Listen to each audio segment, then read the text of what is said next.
Okay, so this is a video that I feel won't perform too well, which I guess is a great way to introduce a new video. But I have been getting this question in the title, and I thought it would be fun to do something new and answer that question in a video like this, just to try something new. And before I jump into the question, I kind of want to give some context, because I discovered Frusciante's work around the time when he left the band, so around 2007 or 8 or 9, around that time. And since then I have been following his work with great excitement. I had this flashback where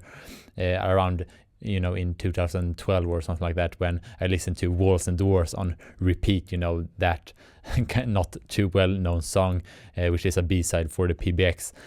album, and all his other releases, Letter Leffer and the Enclosure album, and his Trick Finger work, and also his blog that he had back in the days, or he actually still have that blog today, but it is just a promotion for the reissue of the Curtains album and a picture of him as a kid. But I also remember following that blog and all the posts with great excitement, and most importantly, I've obviously dug into his older solo work and his work with the Chili Peppers, and obviously those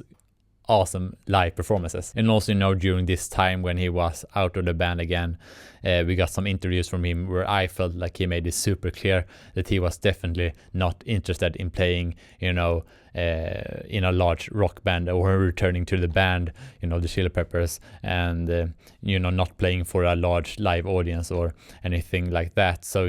back in those days, it felt like it was more likely that Elon Musk would have put our whole civilization on Mars in 2022 than Frusciante playing with the band and releasing this single that we have here today,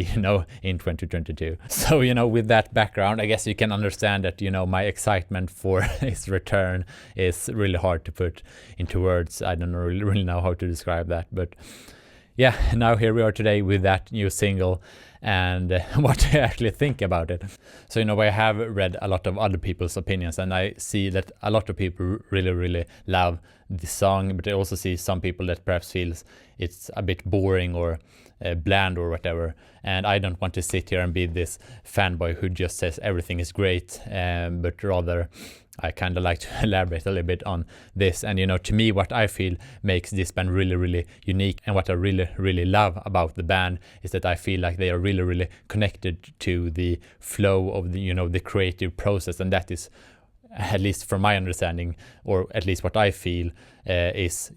their highest priority, really. So if I do a little rant here, I feel like what a lot of people do today, or a lot of musicians and large bands, when they do a return, it's easy to get into the trap that they try to reverse engineer new songs based on what worked in the past, so like if the band would try to do a new Can't Stop, or a new Californication, or a new Under the Bridge, or something like that. And in the short term that would probably do well, but in the long term that is not really something that I think is a good idea, and not something that I would like myself. And I also saw this post on their Instagram page where they described their creative process, where they described how they got together and started to play songs from other bands, cover songs, and I guess start to find their flow, and really vibe together and really just have fun. And from that process, eventually new things popped up, and eventually they had like 50 songs or whatever it is that eventually were picked for this album that is coming out very soon. And I also heard in an interview from Flea that he didn't agree it was exactly like that or whatever, but my point is that I feel like this band really prioritized finding that flow together, really taking in what all the band members do and bring to the table, and really try to interact with that and really create that synergy effect that I think the band is so well known for and really excel at doing. And now we get to the point which I'm trying to make here, and that is that I'm really more interested in that the band is connected to that flow, or whatever you want to call it, that creative process, and then just create things organically from there. And to me that is more important than the actual end result, because again, I don't want a song that feels like a best of what everything that they have done, but I want something that feels new and fresh and alive creatively and all that. And I really feel like they delivered that with this new song, because I felt like they really managed to keep their core with this new song, but still based from that core create something that feels new and a natural evolution of the band. Because another thing I'm really impressed by with this band is that I feel like they have really managed to, throughout all these years, create something new each time and really reinvent themselves. So, with this new song Black Summer, I feel like we once again have this new era of the band, which feels, very congruent and are very sincere and honest and genuine expression of where the band is at today. And I think that this song together with the album will age really, really well, just like their other songs. So I simply really love the song, and that is everything I wanted to bring up to answer this question. So hopefully the few of you